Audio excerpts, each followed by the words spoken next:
Hey everybody, it's Jimmy from the DIY and Digital, and I've got a quick preview of what's coming up this week and next week on my channel, plus a quick tip for you guys.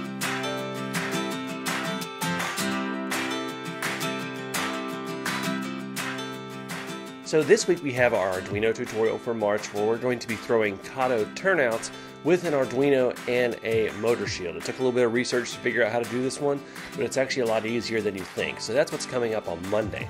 Then on Tuesday we have our March live stream where we're talking video production and model railroading. A lot of you have asked for this, and I figured it was a great topic for a live stream. So that's what's coming up this week. Then next week I have my town update where I'm adding a hill to some partially completed scenery. Now most time when you do hills, you're going to add them at the beginning, but I decided to add this hill after the fact. So I did it a bit differently than you would typically add a hill. So I'm going to show you how I did that. That's what's coming up next week. Now on to the quick tip. My quick tip actually pertains to a specific tutorial I did a couple weeks ago, and you guys suggested it.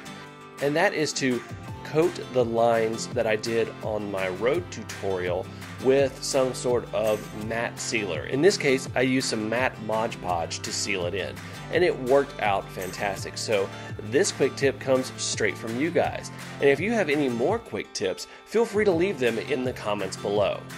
If you haven't already, go ahead and hit that subscribe button, hit that like button, and hit that bell icon so that you don't miss any updates and quick tips like this video. Until next time, I'm Jimmy from the DIY and Digital.